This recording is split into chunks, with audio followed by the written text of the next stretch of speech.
Hi, everybody. Rob Mazak here. Some of you have seen some of my videos before and follow me on social media, of course. But for those who have not, I am a psychic medium and I have a bunch of different services that I offer. All these services were a calling that I've gotten from Spirit, Universe, God, however you look at that.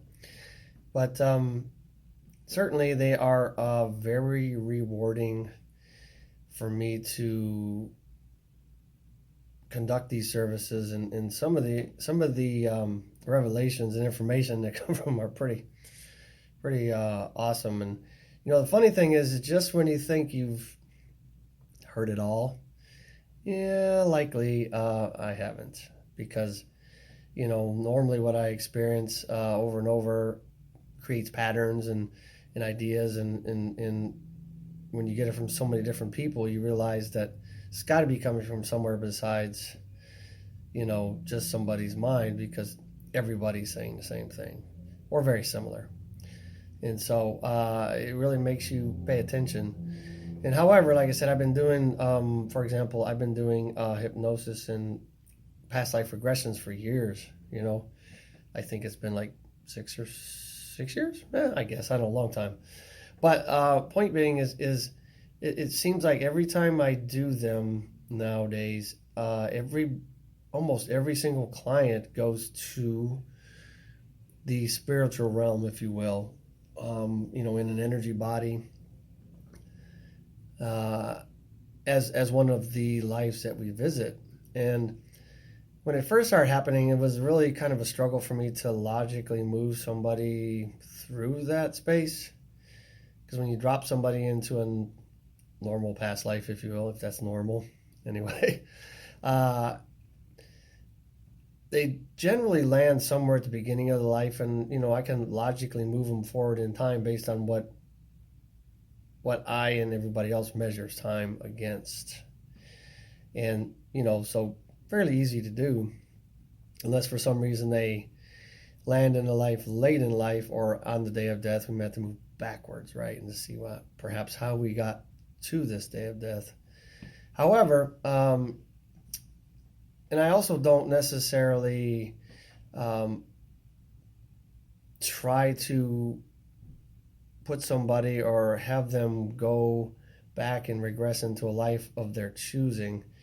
Occasionally, if somebody's really passionate and adamant about it, I'll give it a shot, and see, because normally it the way I look at it anyway, it's up to Spirit or the universe or God to decide really what it is that the person needs to see. Although they may feel like they need to address something specific, the universe may not think it's the right time or it's important enough. And so generally I just, leave it up to the universe. And usually within an hour, I can do 2, maybe 3 lives, depending on how detailed the person is as we go through. Anyway, this weekend I went down to a fair in Corpus. Really cool venue. Haven't done it before.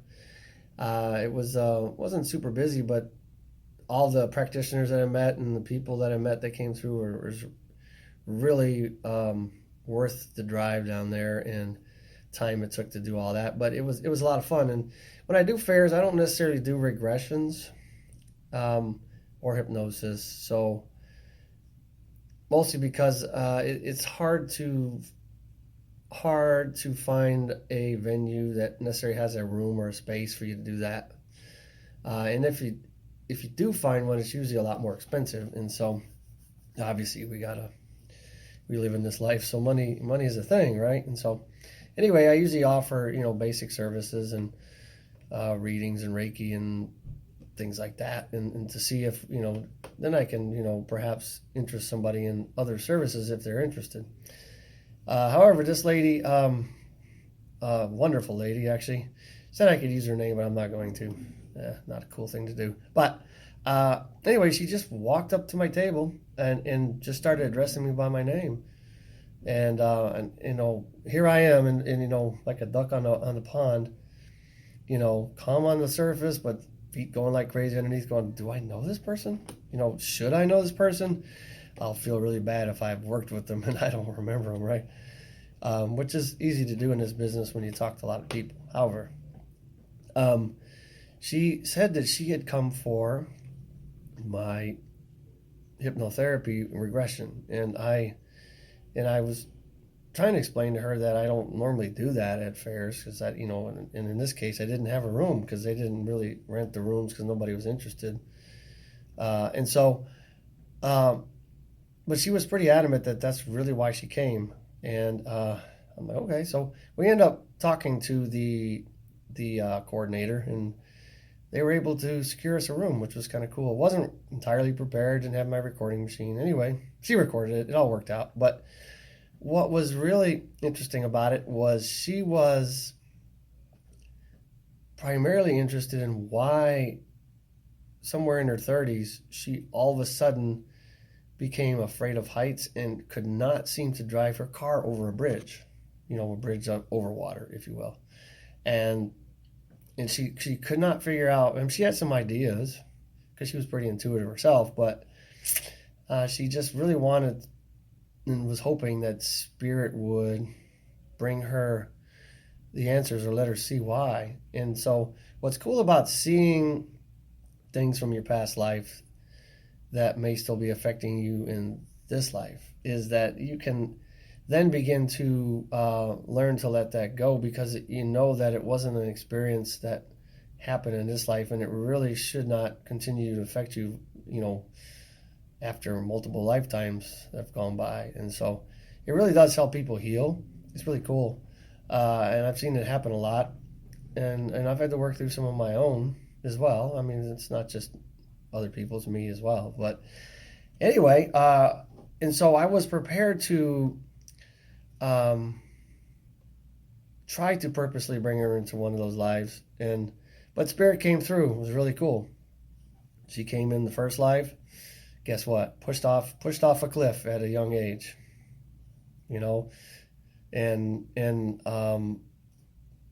But it was not an instantaneous death either, and so it was kind of a process for us to get through it.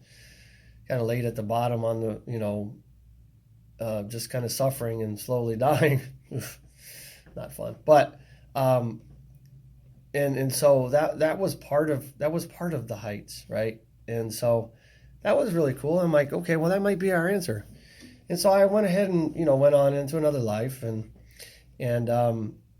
once again at a young age, for some reason, she found herself as a young 20-some-odd-year-old woman in an old car, I should say a car from older times, like is maybe the 20s or 30s or something, right?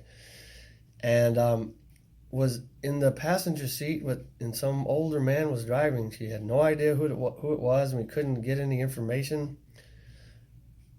about who this was to her. But this old man just drove his car off the bridge in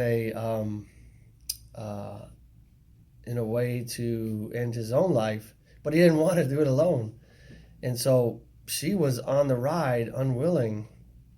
And what was interesting about this one is I remember her asking many times during our session is, why me? Why me? Why me? And finally the old man decided to go ahead and speak and bring some relevance to it. And he says, well, you were pretty and you were available. And, I just didn't want to die alone. And so it was, but what the other interesting part was that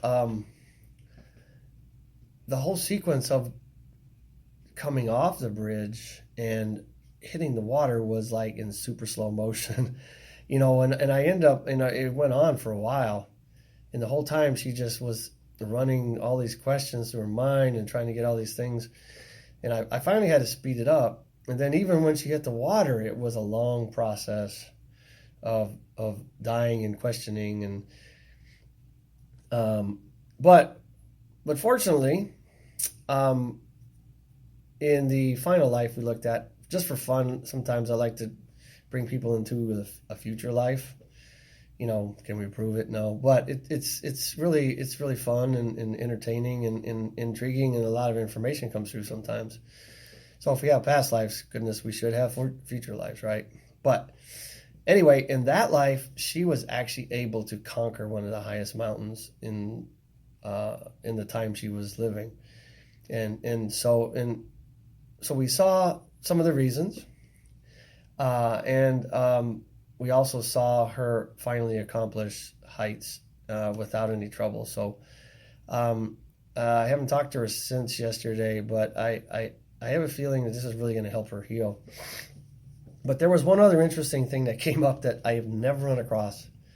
When we were in the spiritual world, what I like to do when somebody is there is I like to bring them to the source, God, whatever. Because usually when people are in that space, there's most people refer to it as a source, but this beautiful bright light of unexplainable love and energy. And anyway, I generally bring people to this source, and I just want to hear how they explain it or try to explain it in our human terms. But this time when I brought her to the source, different than every single other person, her heart started to hurt.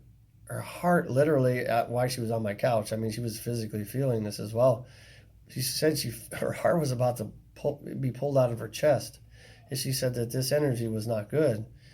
And so when I pulled her away and back into the realm away from the source, she felt at peace again. And so anyway, when we were talking about it after, it was I think the assessment we were able to come up with, it is the two of us as intuitives, was perhaps there are deceiving energies out there, even in some of the other realms.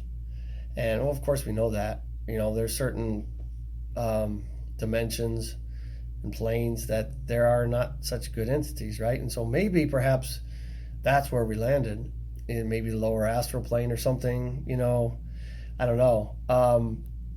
But I had written down to this fair with another practitioner, and I told her the story on the way back, and she goes, what does she call it? Something like the Antichrist, we called it anti-source.